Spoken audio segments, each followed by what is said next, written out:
শিক্ষার্থীরা কেমন আছো? আশা করি সবাই ভালো আছো। আমি ইউনুস স্যার তোমাদের সাথে আজকে আলোচনা করব ত্রিকোণমিতি নিয়ে। আমাদের সাধারণ গণিতের 9.1 এর ত্রিকোণমিতির অধ্যায় 9.1 এর আজকে 15 নম্বর এবং 16 নম্বর অঙ্ক সলভ করব। 15 নম্বর অঙ্ক দেখো, লেখা আছে sin a by 1 minus cos a plus 1 minus cos a by sin a equal to cosec a। আমাদেরকে বাম পক্ষ থেকে ডান পক্ষ দেখাইতে হবে। আমরা বাম পক্ষ দিয়ে যাত্রা শুরু করতেছি। লেফট হ্যান্ড সাইডে লেখা আছে sin a by 1 minus cos a plus 1 minus cos a by sin a।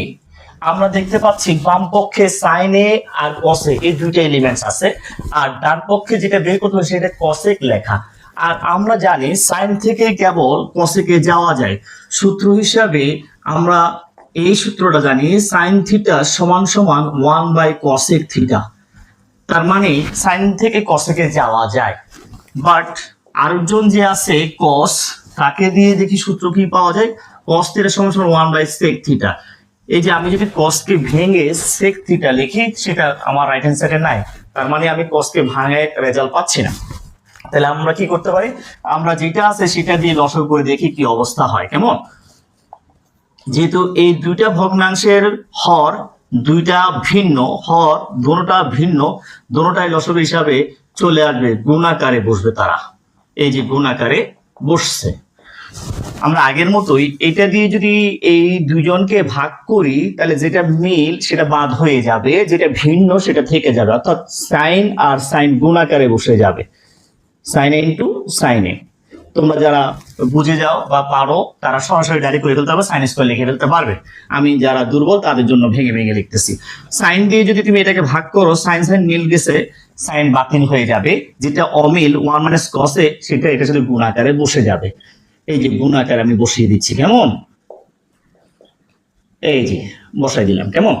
তুমি চাইলে হোল স্কয়ার ডাইরেক্ট লিখে ফেলতে পারবে। আমি এক লাইন শর্টকাট করি নাই, ডাইরেক্ট ভেঙে ভেঙে লিখতেছি। খেয়াল করে দেখো, সাইন সাইন গুণ করলে সাইন স্কয়ার এ পাচ্ছি, প্লাস 1 মান cos এ 1 মাইনাস cos এ সেম, তাই আমরা হোল স্কয়ার আকারে লিখতে পারতেছি। একই রকম হওয়াতে হোল স্কয়ার, কারণ আমরা জানি x ইনটু x সমান x square.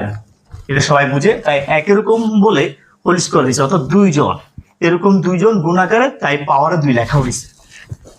1 minus cos a into sine a থাকুক। এবার দেখো উপরে সাইন স্কয়ারের জায়গায় সাইন স্কয়ার ঠিক আছে থাকুক। এই 1 মাইনাস cos স্কয়ারের সূত্রটা আমরা লিখবো। আমরা সূত্র হিসাবে আরেকটা জানি, a minus b whole square সমান সমান a square minus twice ab plus b square. এই সূত্রটা সবাই জানে। আমরা এই সূত্রটা এখানে অ্যাপ্লাই করব। কেন? দেখো, এটা যদি a বলো minus b, a minus b whole square, এটার সাথে মিলে গেছে। এর জায়গায় আমার এখানে লেখা আছে 1, বি এর জায়গায় এখানে লেখা আছে cosec। তাহলে সেম এই সূত্রের মধ্যে a এর জায়গায় 1 বসবে, b এর জায়গায় cos বসবে। কেমন? তাহলে এই সূত্র অনুসারে a স্কয়ার মাইনাস সূত্রে 2, এই 2টা a বলতে 1 কে বোঝানো হয়েছে, এই সে 1। b তারপর কি লেখার কথা? b। তাহলে এখানে b বলতে আমার cosec, এই যে cosec প্লাস সূত্রের প্লাস, এই যে প্লাসটা। তারপর কি বসাতে হচ্ছে? b square. অর্থাৎ এখানে আমার cos হচ্ছে b, তারপর স্কয়ার। আশা করি একটু বুঝে গেছো। তাহলে a square minus 2ab plus b square, নিচেরটা হুবহু থেকে যাবে, কোনো পরিবর্তন করিনি। দেখো, কোনো পরিবর্তন করিনি। এবার আমার যেটা করণীয়, দেখো তো সাইন স্কয়ার আর cos স্কয়ার মিলে কত লেখা যায়? 1। কারণ আমরা একটা সূত্র জানি, sine square theta plus cos square theta equal 1। এই সূত্রটা সবাই মুখস্থ আছে, তাই না? সেই হিসাবে sine square plus cos square দূরে আছে, কোনো সমস্যা নেই। তারপর যদি কষ্ট হয় তাদের জন্য আমি একত্রে নিয়ে আসতেছি। কেমন? কাছাকাছি নিয়ে আসতেছি। এই যে দেখো, সাইন স্কয়ার cos স্কয়ারটাকে সামনে নিয়ে আসলাম, প্লাস এই সে প্লাস 1 এর উপর স্কয়ার দিলে 1 হয়, মাইনাস মাইনাস 2 ইনটু 1 মানে 2, cos এর জায়গায় cos থাকতেছে। তার মানে যেহেতু এটা গুণাকার আছে, 2 আর 1 গুণ করলে 2 হয়, cos এর সাথে 2 গুণ করলে 2 cos এর। একটু সবাই বুঝছো আশা করি। 1 মাইনাস cos এ থাকুক। কেমন? কোনো পরিবর্তন করিনি। এবার আসো এটা মুছে ফেলি। দেখো পরের লাইন, এই জায়গায় সাইন স্কোয়ারে প্লাস কস স্কোয়ারে মিলে 1 হয়ে গেছে, কারণ সূত্রটা সবাই জানা আছে, মুখস্থ টুটস্থ করে ফেলবে।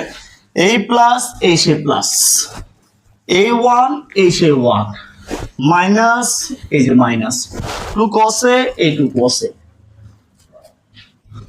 এটুকু আশা করি বুঝে গেছো। নিচেরটা যেমনি আছে ঠিক তেমনি রেখে দিলাম।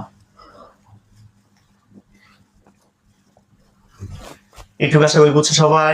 এরপর 1 আর 1 যোগ করলে 2 হয়, minus minus 2 cos a 2 cos a, 1 minus cos a into sin a, ঠিক থাকবে কেমন।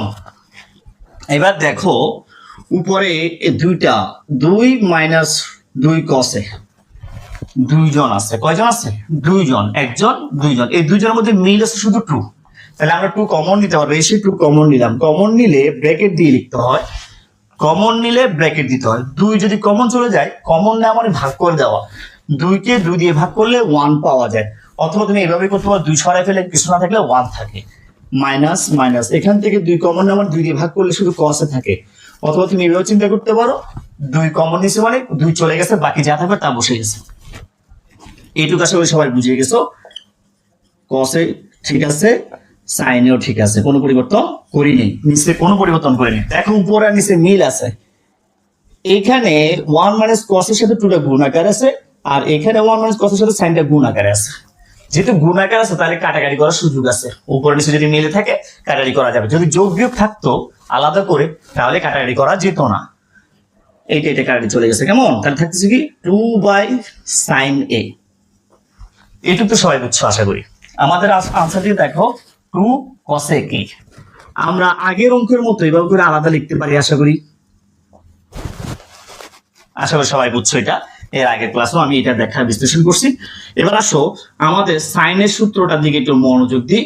সাইনের সূত্র ছিল sin θ বাই 1/cosec θ, তাই না? আমরা উল্টাইলে বলছিলাম 1/sin θ হয়ে যাবে, cosecটা নিচ থেকে উপরে চলে আসবে কেমন, অর্থাৎ হর লব হয়ে যাবে, লব হর হয়ে যাবে। সেই হিসাবে cosec θ মানে 1/sin θ। দেখো তো 1/sin θ আছে কিনা এখানে, তাহলে 2 ইন্টু এই জায়গায় লিখতে পারি আমরা cosec θ। এখানে এ আছে বলে লেখা হচ্ছে থিটার জায়গায় কেমন। দেখো তো আনসার চলে আসছে কিনা, হুবহু মিলছে কিনা। এটাই আমাদের রাইট হ্যান্ড সাইড কেমন। সুতরাং লেফট হ্যান্ড সাইড সমান সমান রাইট হ্যান্ড সাইড। প্রমাণ করতে বললে প্রুফ লিখে দিবা কেমন। আমার মনে হয় সবাই এটা বুঝছো, কারণ আগের মতো এই অঙ্কগুলো নতুনত্ব কিছু নাই, হুবহু আগের মতোই, শুধুমাত্র সাইন কস টেন কসেক এদের পরিবর্তন হচ্ছে, আর কোনো পরিবর্তন এখানে আমি দেখতে পাচ্ছি না। তাহলে একই রকম, আশা করি তোমরা বুঝছো। এর পরের অঙ্কতে আমরা চলে যাই। এর পরের অঙ্কটা হচ্ছে 16 নম্বর অঙ্ক। দেখো 16 নম্বর অঙ্ক কি লেখা। 16 নম্বরের লেফট হ্যান্ড সাইডে লেখা আছে 10a by sec a plus 1 minus sec a minus 1 by 10a। এটা আমাদের 16 নম্বরের লেফট হ্যান্ড সাইডে লেখা আছে কেমন।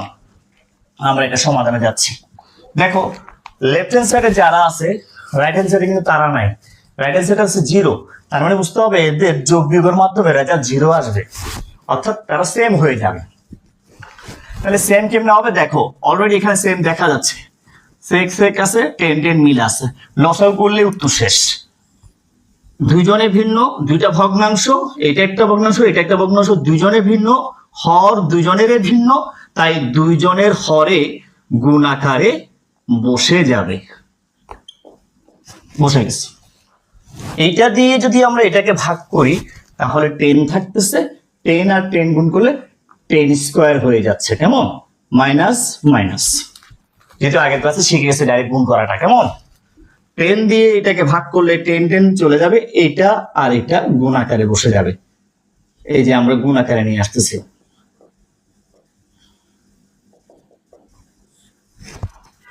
এর আগের অঙ্কটার মতোই সেম টাইপের অঙ্ক। এবার আসো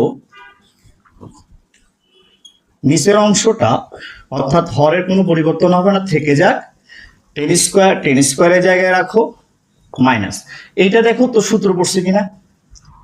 সেক এর সাথে 10 এর একটা সূত্র আছে, আমরা সূত্রটাকে একটু নিই তাহলে আর একটু ক্লিয়ার হয়ে যাবে কেমন। দেখো সূত্রটার দিকে একটু মনোযোগ দিই। সূত্র লেখা ছিল sec square theta minus tan square theta equal 1। এই সূত্রটা আমরা জানি, যারা জানে না তারা এখনই মুখস্থ করে ফেলো। কিন্তু এখানে দেখতে পাচ্ছি a plus b into a minus b into সূত্র হিসাবে sec স্কয়ার a মাইনাস 1 পড়তেছে, ব্র্যাকেট দিয়ে লিখতে হবে। এটা খুব ইম্পর্টেন্ট কথা, কারণ এর আগে মাইনাস চিহ্ন আছে। তুমি যদি ব্র্যাকেটটা না দাও তাহলে এইটার সাথে একটা যে সম্পর্ক ছিল, গুণের সম্পর্ক, সেটা হয়নি। এই যে মাইনাসটা থেকে গেছে, তাই তোমার যেটা করতে হবে সেটা ব্র্যাকেট দিয়ে লিখতে হবে। আশা করি বুঝে গেছো। ব্র্যাকেট না দিলে মাইনাস গুণ হয়ে যাবে, ব্র্যাকেট না দিলে মাইনাস গুণ হয়ে যাবে, এটা মাথায় রাখবা। এবার আসো এটার সাথে এটাকে মিলাই। sec স্কয়ার থিটা থাকুক, 1 থেকে সেটা নিলে মাইনাস 1 হয়, 10 কে ওই সাইডে নিলে পজিটিভ tan স্কয়ার হয়। এবার একটু ভাবো, একটু চিন্তা করো, এই যে sec স্কয়ার মাইনাস 1 স্কয়ার, 1 উপর স্কয়ার দিলেও যে কথা, না দিলেও একই কথা। এটা একাধিকবার বলছি আমি। এবার দেখো তাহলে sec স্কয়ার মাইনাসের সাথে এটা হুবহু মিলিয়ে নাও। দেখো sec স্কয়ার মাইনাস, তাহলে কত রেজাল্ট আসতেছে? tan স্কয়ার আসতেছে। তাহলে এই জায়গায় এসে tan স্কয়ারের জায়গায় tan স্কয়ার আছে, মাইনাসের জায়গায় মাইনাস আছে। sec স্কয়ার মাইনাস 1 এর জায়গায় আমরা লিখতে পারি tan স্কয়ার। নিচে যা আছে তার কোনো পরিবর্তন আমি করিনি, হুবহু থেকে যাবে। কেমন? এবার তোমরাই ভাবো, তোমরাই চিন্তা করো সেম হয়েছে কিনা দেখো তো। আমি যে যুক্তিটা দিছিলাম এখানে যারা আছে তারা ডান পক্ষে আছে কিনা দেখছি, কিন্তু দেখি নাই, জিরো। তার মানে তারা সেম কেউ না কেউ হবে যাদের যোগ বিয়োগের মাধ্যমে জিরো হয়ে যাবে রেজাল্ট। সেটাই হয়েছে দেখো, tan square minus tan square, তার মানে উপরে কত আসতেছে? 0 আসতেছে। নিচে যা আছে তার কোনো পরিবর্তন করিনি। তাহলে tan স্কয়ার থেকে tan স্কয়ার গেলে 0, আর 0 কে কোনো কিছু দিয়ে ভাগ করলে রেজাল্ট 0। 0 কে যে কোনো জিনিস দিয়ে ভাগ করো 0 হয়ে যাবে, তবে 0 কে 0 দিয়ে ভাগ করা যাবে না। 0 দিয়ে 0 কে ভাগ করলে অসংজ্ঞায়িত হবে। 0 কে 0 দিয়ে ভাগ করলে অসংজ্ঞায়িত হবে, এটা মনে রাখবা। তাহলে আমরা যে রেজাল্ট পাইছি রাইট হ্যান্ড সাইড চলে আসছে আশা করি। সুতরাং লেফট হ্যান্ড সাইড সমান সমান আমরা বলতে পারি রাইট হ্যান্ড সাইড। প্রুফ লিখে দাও। তোমরা আশা করি বুঝে গেছো। কেমন? দোয়া করো ইনশাআল্লাহ। আমি স্মার্ট বোর্ড নিতে যাচ্ছি, তোমাদের দোয়া আল্লাহ যদি কবুল করে ইনশাআল্লাহ স্মার্ট বোর্ড তখন লেকচারগুলো আরো ফুলফিলি দিতে পারবো, ফ্লুয়েন্টলি দিতে পারবো, এবং আরো অসংখ্য তথ্য দিতে পারবো। দোয়া করো ইনশাআল্লাহ। সামনে আমি স্মার্ট বোর্ড নিচ্ছি।